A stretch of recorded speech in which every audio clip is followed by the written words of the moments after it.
എല്ലാവർക്കും നമസ്കാരം. ഞാൻ ആലക്കാട്ട് മാടവന ശങ്കരനാരായണ നമ്പൂതിരി, പയ്യന്നൂർ.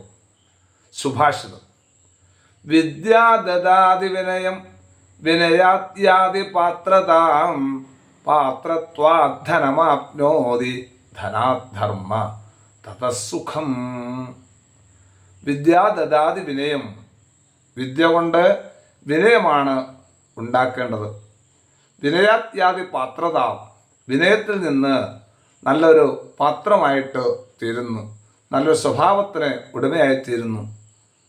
പാത്രത്വാധനമാപ്നോതി. നല്ല സ്വഭാവത്തിലൂടെ, നല്ല കഥാപാത്രത്തിലൂടെ നമുക്ക് ധനം നേടുവാനും സാധിക്കും. ധനാധർമ്മ. ധനത്തിൽ നിന്ന് ധർമ്മമാണ് ചെയ്യേണ്ടത്. തതസുഖം. അങ്ങനെയാണെങ്കിൽ നമുക്ക് സുഖം ലഭിക്കുന്നതാണ്. ഇപ്പം പണം കയ്യിലുണ്ടായാൽ കഴിയുന്ന ദാനധർമ്മങ്ങളൊക്കെ കഴിവിനനുസരിച്ച് ചെയ്യുകയാണെങ്കിൽ അതിൽ നിന്നും നമുക്ക് അഭിവൃദ്ധി ഉണ്ടാകും എന്ന കാര്യത്തിൽ യാതൊരു സംശയമില്ല. ചിലപ്പോൾ ചിലരൊക്കെ കടം വാങ്ങും. പക്ഷെ ആ കടം വാങ്ങിയാലും തൽക്കാലം അതൊരു സഹായം തന്നെയാണ്. അത് തിരിച്ചു കൊടുക്കുകയും വേണം. അത് ജീവിതത്തിൽ നമ്മൾ പഠിച്ചിരിക്കണം.